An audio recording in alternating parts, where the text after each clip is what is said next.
QRIS, sistem pembayaran digital buatan Indonesia, selama ini dikenal praktis, cepat, dan bikin transaksi digital makin mudah. Tapi, siapa sangka, sistem ini justru bikin Amerika Serikat angkat suara dan bahkan mengajukan protes resmi. Apa sih yang sebenarnya terjadi? Kenapa QRIS bisa bikin Amerika gerah? Yuk kita bahas dari awal sampai tuntas.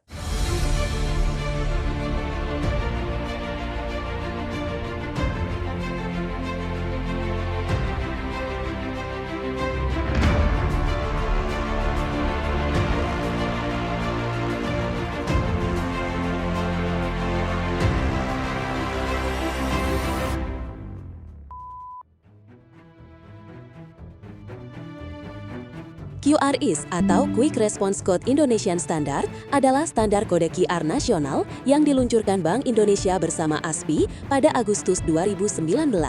Sebelum QRIS, tiap penyedia dompet digital seperti OVO, GoPay, Dana, dan Link Aja punya kode QR masing-masing.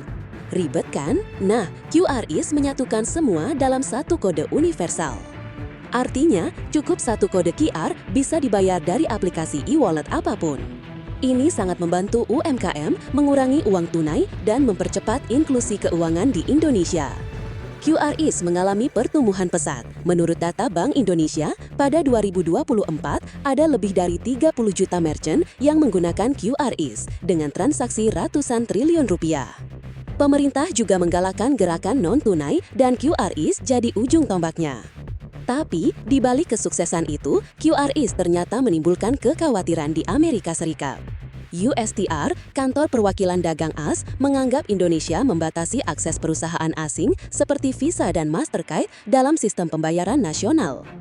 Mereka menilai ini melanggar prinsip perdagangan bebas dan non-diskriminasi. USTR menyebut Indonesia membentuk ekosistem pembayaran tertutup yang memberi keistimewaan pada pelaku lokal. Mereka bahkan mencatat ini dalam laporan National Trade Estimate Report on Foreign Trade Barriers. Intinya, QRIS membuat proses pembayaran lebih banyak dilakukan melalui sistem dalam negeri seperti Bank Indonesia dan PT Kartu Debit Indonesia (KDI). Bukan lagi lewat jaringan asing. Ini artinya biaya transaksi lintas negara bisa berkurang dan Indonesia lebih mandiri. Tapi, dari sudut pandang Amerika, ini dianggap menutup pasar. Padahal, QRIS justru bertujuan mendorong efisiensi dan pemerataan akses keuangan di dalam negeri. Indonesia sejauh ini belum dianggap melanggar hukum internasional. Bahkan, kedaulatan sistem pembayaran adalah hak setiap negara. Banyak negara seperti Tiongkok dengan Alipay dan WeChat Pay juga membatasi sistem asing. Langkah Indonesia lewat QRIS justru dinilai progresif oleh banyak ekonom. Tapi tentu, tekanan global tetap ada, terutama jika menyangkut kepentingan ekonomi raksasa seperti Amerika. Buat kita sebagai pengguna, dampaknya nggak langsung terasa, tapi secara jangka panjang, ini bisa mempengaruhi arah regulasi keuangan digital Indonesia. Apakah kita akan tetap konsisten dengan sistem nasional atau mulai memberi ruang lebih besar bagi asing? Yang jelas, kalau QRIS terus dikembangkan, Indonesia bisa punya sistem keuangan yang lebih inklusif, aman, dan efisien.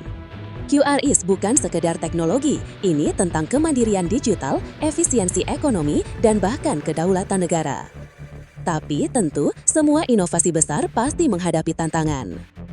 Menurut kamu, apakah Indonesia harus tetap mempertahankan sistem ini sepenuhnya lokal, atau justru mulai membuka kerjasama dengan pihak asing seperti Visa dan Mastercard? Tulis pendapatmu di kolom komentar. Jangan lupa like dan subscribe kalau kamu suka konten edukasi ekonomi dan teknologi kayak gini.